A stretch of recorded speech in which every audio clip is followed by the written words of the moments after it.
예, 오늘 중년여행 30강이 시작합니다. 인도에서 버스로 여행하는 어느 사람의 이야기입니다. 옆자리에 넓고 나약해 보이는 노인이 탔는데 무릎 위에 노인의 나이만큼이나 오래된 가방을 올려놓고는 틈만 나면 음식 부스러기를 그 가방 안으로 집어넣는 겁니다. 마침내 여행자는 더 이상 호기심을 참을 수가 없어서 그 가방 안에 도대체 무엇이 있길래 영감님 그렇게 계속 먹을 것을 과자 부스러기를 넣어줍니까? 하고 물었습니다. 노인은 몽구살이네. 여러분들 몽구살 알죠? 고양이과 족제비라고 합니다. 뱀을 먹을 수 있는 그런 동물이죠.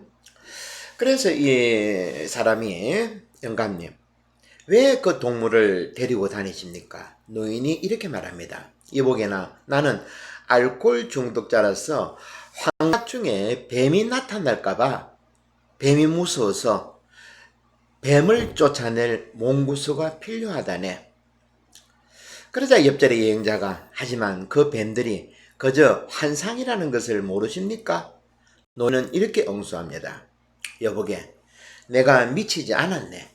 나도 알고 있지. 하지만 몽구스 역시나 상상이라네. 제가 시간에 대해서 공부하면서 지금 계속 말씀드리죠. 이 세상은 마야, 즉 환상이라고. 우리는 시간 안에서 환상 속에 살고 있다고 말씀드렸습니다. 이 영감과 마찬가지로 우리도 죽음이라는 환상을 내쫓기 위해서 시간이라는 또 하나의 환상을 사용하고 있다는 것을 이 이야기가 드러내고 있습니다. 우리는 새해가 되면 이런저런 계획을 꾸미고 설계하는 일들을 많이 하죠. 물론 필요합니다. 하지만 좀 전에 이런 계획들이 버스 안에서 가방 안에 몽구스에게 먹이를 주는 영감하고 무슨 차이가 있겠는가?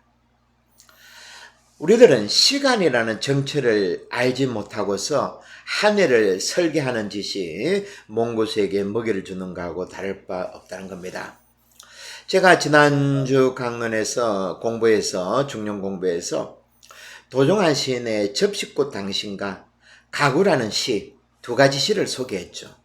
특히 가구란 시에서 삐걱이라는 단어에서 크로노스 시간이 적나라하게 드러났다고 말씀드렸습니다.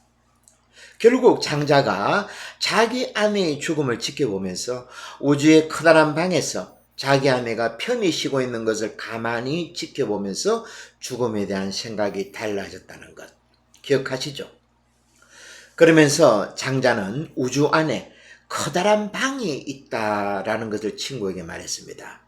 가만히 지켜보니까 아내의 죽음을 지켜보니까 아내가 우주의 커다란 방에서 잘 쉬고 있는 겁니다. 예수님께서도 요한복음에서 14장에서 제자들에게 내 아버지 집에는 방이 많다라고 하셨죠. 어떻습니까 여러분? 장자가 지켜본 아내가 가 있는 우주의 커다란 방과 예수님께서 내 아버지 집에는 방이 많다라는 이 말씀이 결국 같은 말이죠.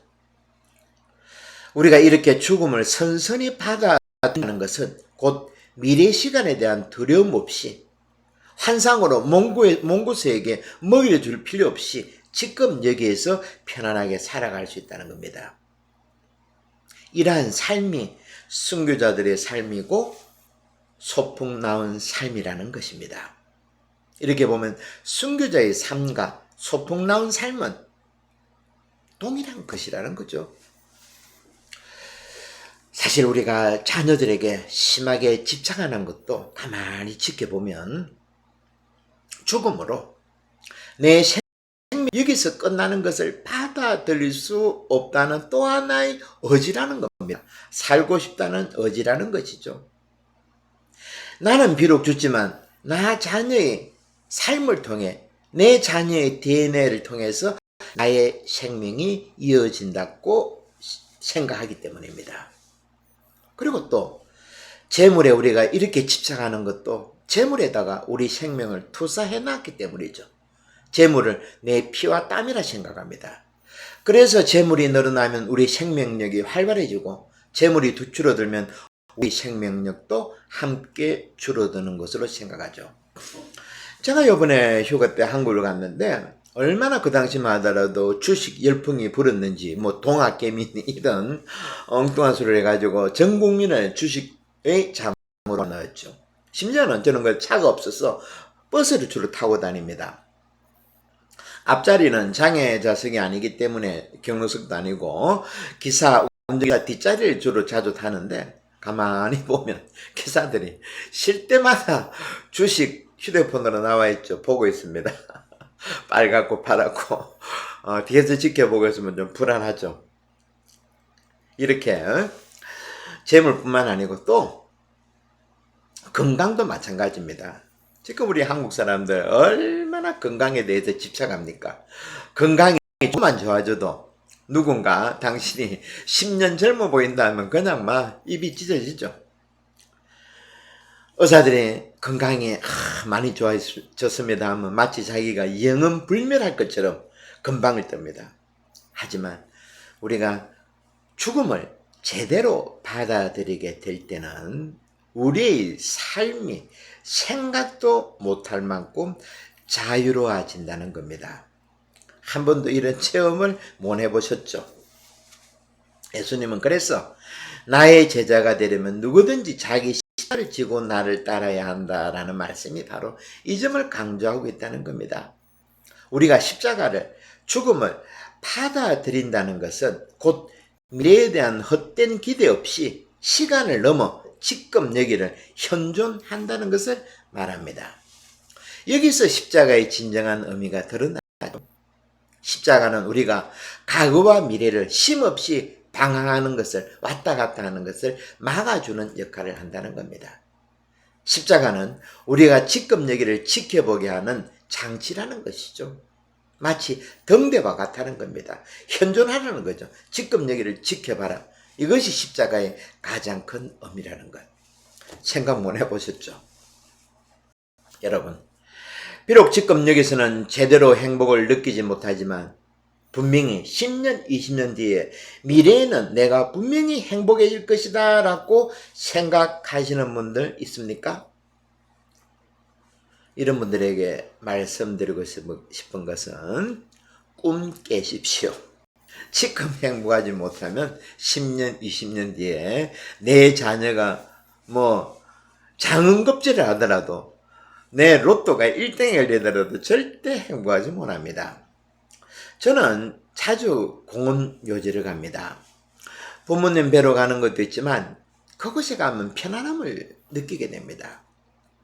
한 가지 좀 아쉬운 것은 묘지에 가면 묘비명에 그 죽은 사람의 자녀, 며느리, 손주, 손자 이름만 잔뜩 적어 놓는 겁니다.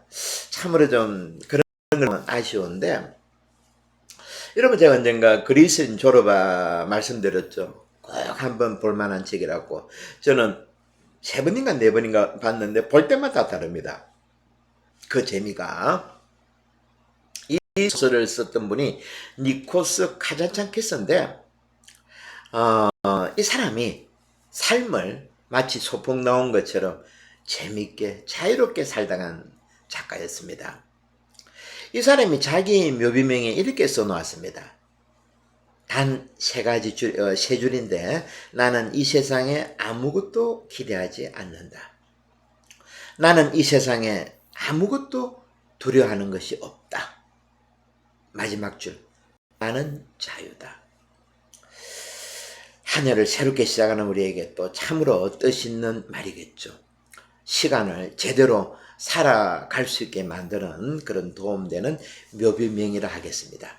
우리들도 이제는 묘비명 하나 정도는 머릿속에 생각해놔야 되겠죠. 제가 지난 시간 도종환 시인의 중년 부부의 관계를 삐걱이라는 단어로 모든 것을 다 설명했다고 했습니다.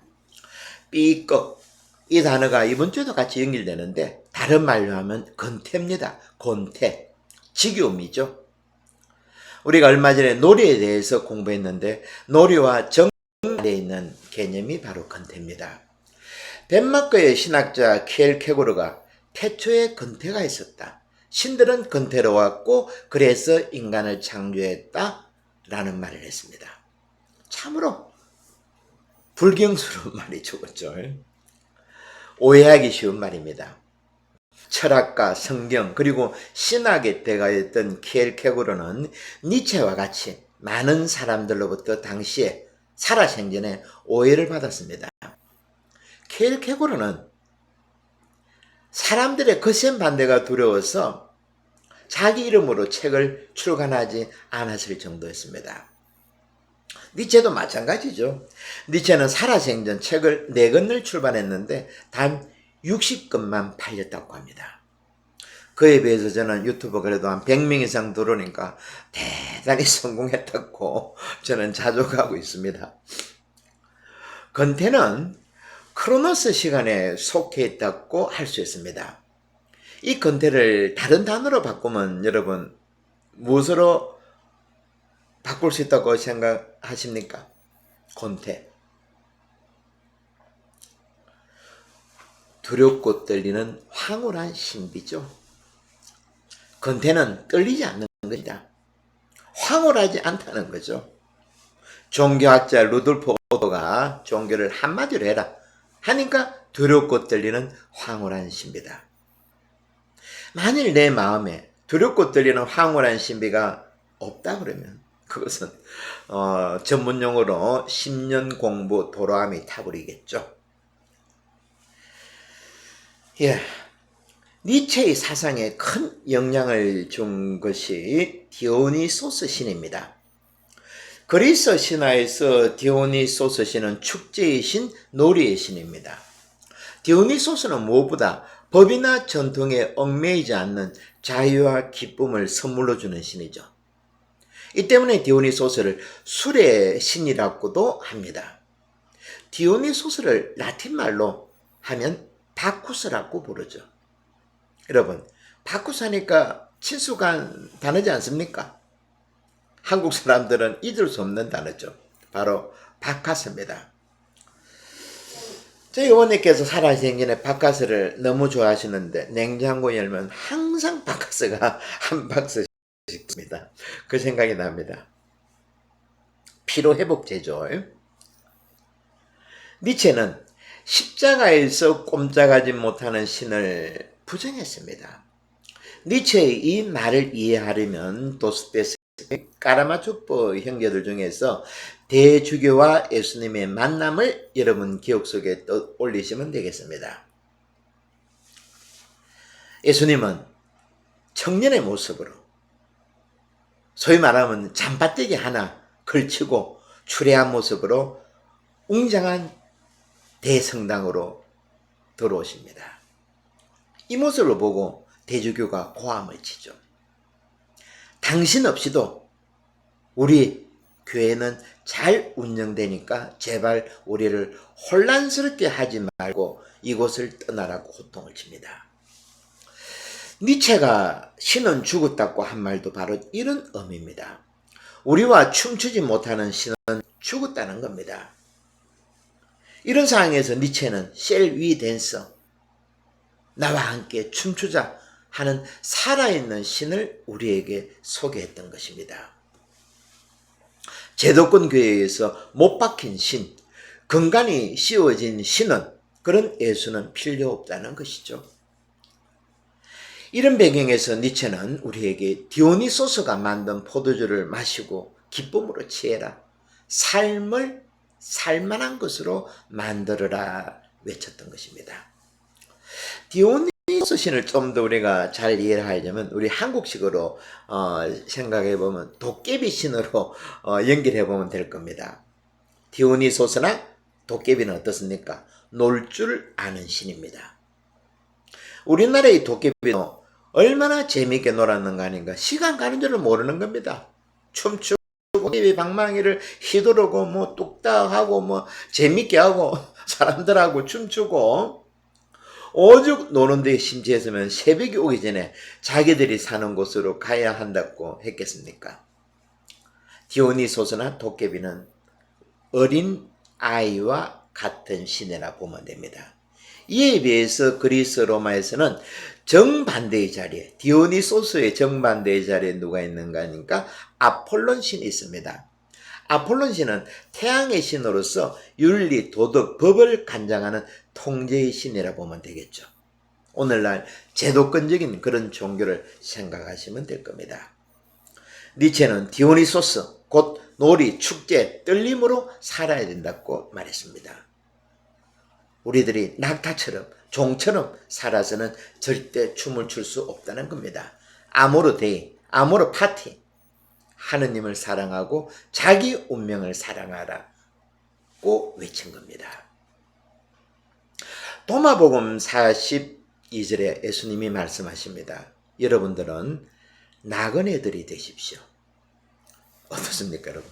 중년 여행을 하고 있는 우리들에게 딱 들어맞는 그런 맞춤식 예수님의 말씀 아니겠습니까? 우리는 나그네처럼 중년 여행을 즐겨야 된다는 겁니다.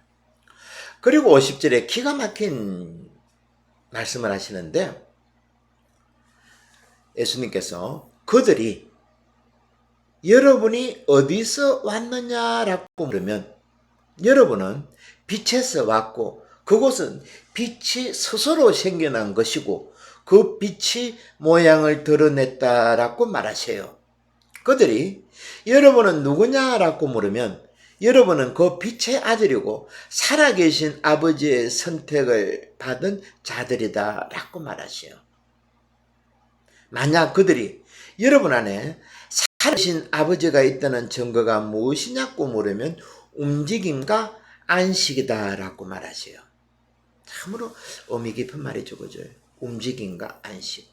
우리가 지금 이야기하고 있는 떨림과 놀이라는 겁니다. 죽은 것처럼 살지 말라는 거죠.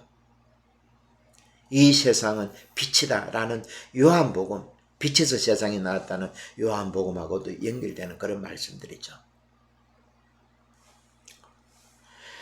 디오니소스는 혼돈이고 도치고 도약이고 전우주적인 떨림입니다.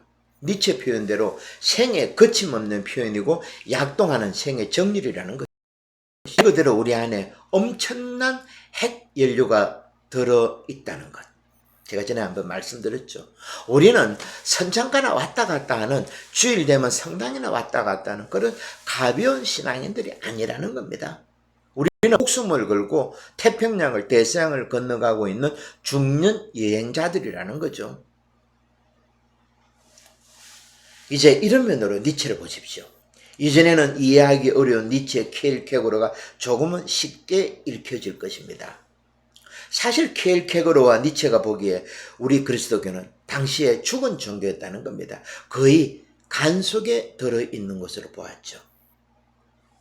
당시 교회는 백성들이 고통을 당하고 있을 때, 가난한 사람들을 무시하고 있을 때, 오히려 권력자들 편에 있을 때 킬케고르는 외쳤던 겁니다. 그리고 킬케고르는 하느님 앞에 마주선 단독자란 개념을 만들어낸 것이죠. 겁먹지 말라는 겁니다. 두려워하지 말라는 겁니다.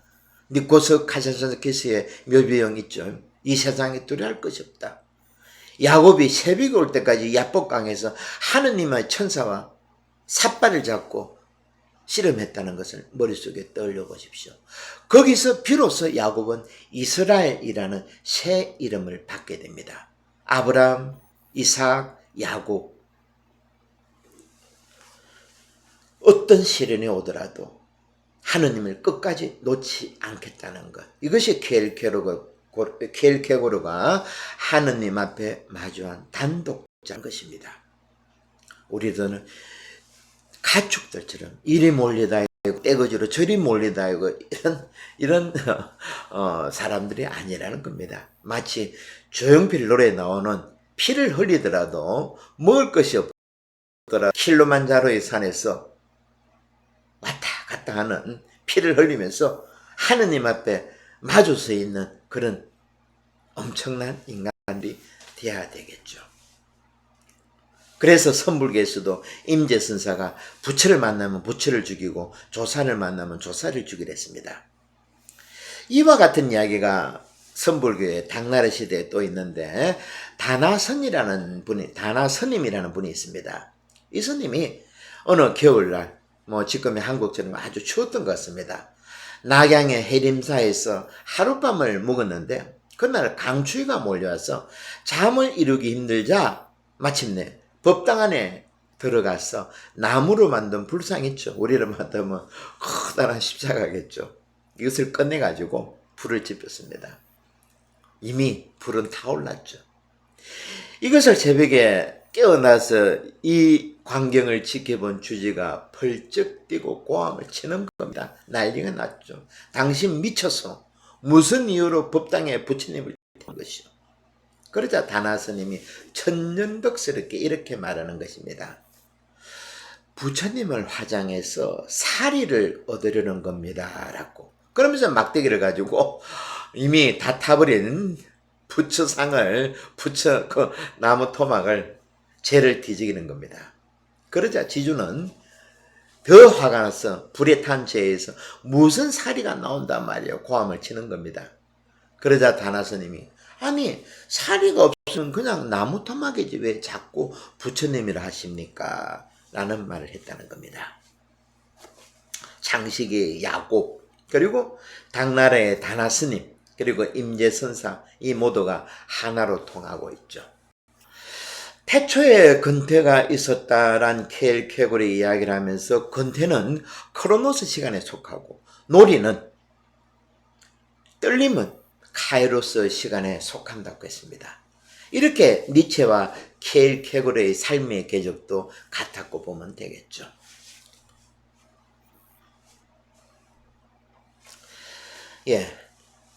힌두교 경전에 바가바드 기타의 경고를 말씀드리면서 이번 주 공부를 중년여행을 끝내고자 합니다.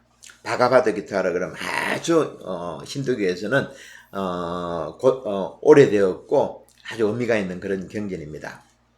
여기서 시간에 대해서 경고하고 있습니다. 잘 한번 들어보십시오.